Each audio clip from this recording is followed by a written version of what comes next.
Steve! Welcome! Thank you. Welcome! This place looks great. Thank you! It looks Amazing. awesome. Yep. So it's only been 3 years in the making.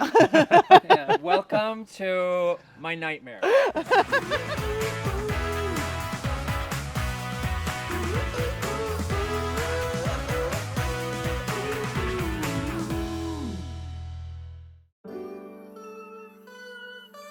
So what we're talking about today is how to add value to your home before you sell it. And this is so important. Steve knows the ins and outs of this because as he has renovated hundreds of homes, he's also sold hundreds of homes. And now he can tell us what matters, what doesn't, what adds value, what's gonna change the bottom line.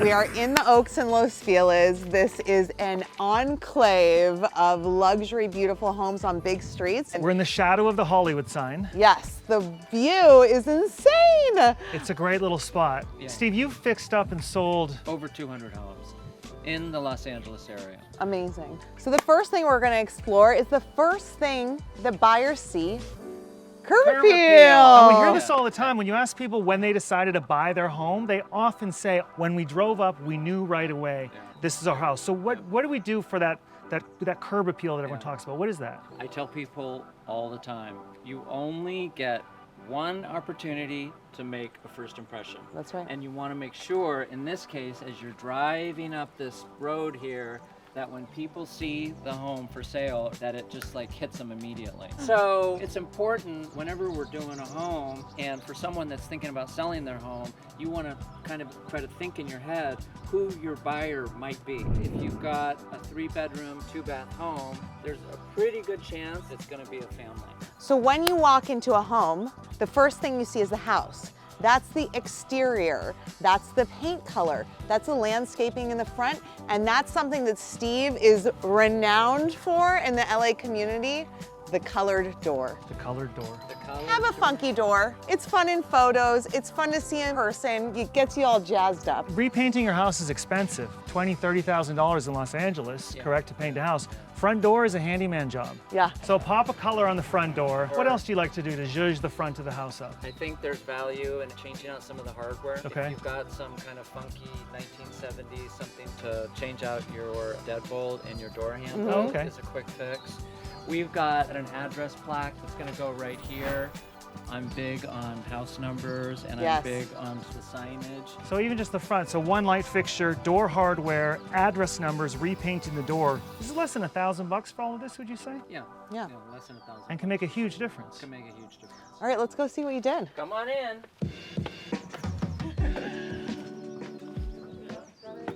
All right. Hey, this looks great. It looks Wow, this is gorgeous. Thank you. great. Last time I was here, it wasn't painted. Well, I am a big fan of white interiors. I want the crispness and brightness on my white. And I think you can see that in this home. And it looks new.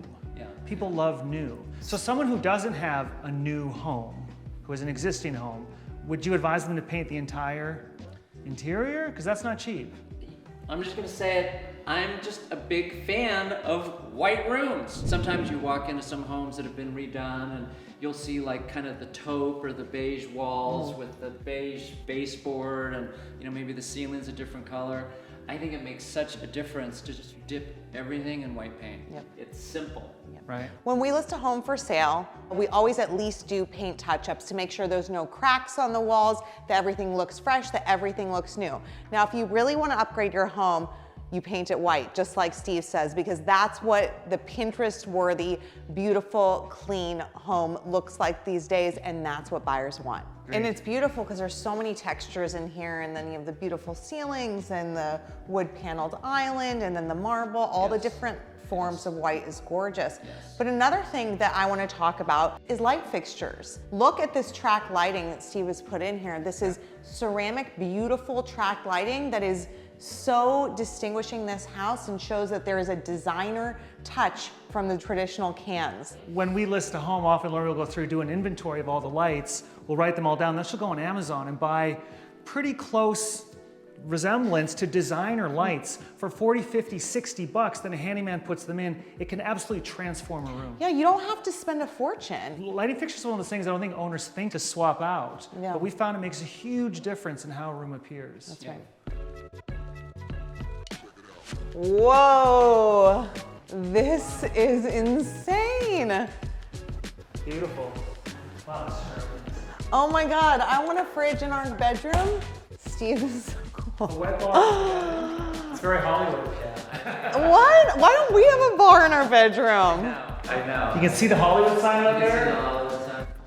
This is cool. This is like a dream for a lot of people. This is a beautiful home. I gotta see this bathroom. I see the tile on the floor and I'm like, oh, and a tub. There's a tub. Look at this tub. Let me get in here.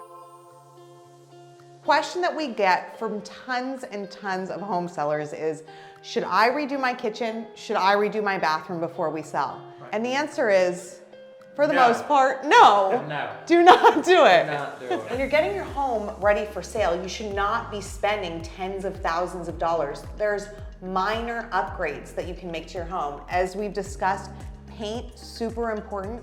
You can switch out light fixtures for really inexpensive and do minor upgrades. Like these gorgeous pulls, you can find probably knockoffs of those on Amazon for $30 and it makes huge improvement. You do not need to redo your bathroom. You do not need to redo your kitchen. Don't retile, don't replace your plumbing fixture. Because the next owner is gonna do it. The next owner wants the house they want, and the money you're gonna spend on this house, instead spend it on the next house. That's right. So this is our backyard, and you can see there isn't a lot of backyard space. You know, this is a hillside condition. Every square inch back here counts. So when we went to the city to put our pool in, the city said, okay, this is the size of the pool that you can put in. And you can see it's a small pool. We call it a jacuzzi. So if you look back here, you can see that we have this big bifold door that has a view of a concrete wall. Yeah. Okay? Yeah. And so landscaping is going to be the key to making this place inviting, habitable. You want to pull people out to the backyard.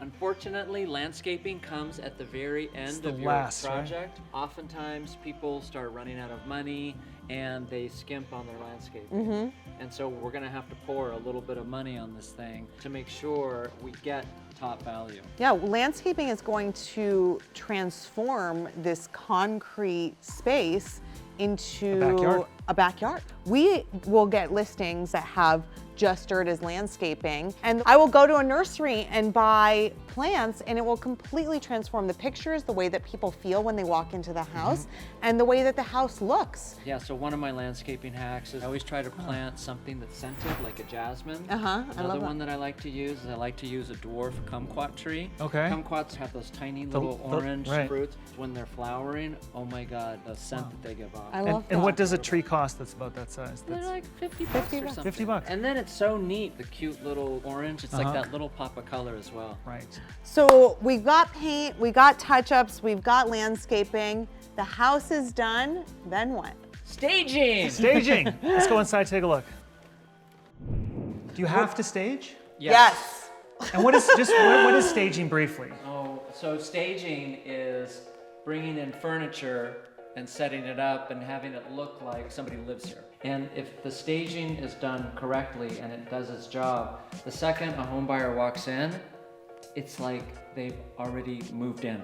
You don't want to make buyers do work. You don't want to make them have to imagine what kind of furniture goes in the house, where their beds would go, where their plates would go. Staging creates a vision so that buyers don't need to use their imagination. It returns in multiples. I'm telling you, if this place wasn't staged and a home buyer walked in, the first thing they would say is, where do I put my dining table? Where would the sofa go? How would it fit? So we have to answer those questions for them. And a good stager will create little zones, little vignettes, little reading corners. And there's tons of research on this. Staging returns not dollar for dollar, it returns $2 and $3 on the dollar. In fact, we tell people, if you can do nothing to your house, if you can't even wash your windows, That's fine. If we can just stage it, Stage it. it'll make a huge difference in your sales price. Staging is key, especially after spending as much time and money as we do on this. And that leads us to the next thing. Staging is key for tours, but it's key for photography, and photography is key. You have to have a beautiful architectural photographer because we see listings that go unnoticed because of terrible photography. Especially now in this age of social media, where not only is it going to go up on the MLS, you're Right. going to see it on Instagram, you're going to see it here, you're going to see it there. So I think whatever you end up spending for your photography, you're going to get it back in spades. That's Yep. right. Well, thank you so much for letting us Thank tour you. your Thank you beautiful for home. coming Thank you, by. and Yes. good luck with the sale. Thank you, thank you. That was so much fun with Steve. And does anyone ever get over the Hollywood sign? There it is. I've lived here my whole life, and it just still is astounding It to never me. gets old.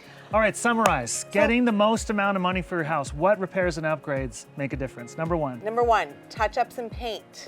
This is key. Touching up cracks, adding paint. Number two, landscaping. Yes. Buy some grass, roll it out. This is an inexpensive way that can add multiples onto your purchase price. Number three, staging. Staging. This is the way to a buyer's heart. They walk into your home, they don't have to imagine what the home could look like. It's right there in front of them. And number four, photography. Hire a beautiful professional photographer. We have a list that is key in marketing your home. You got this.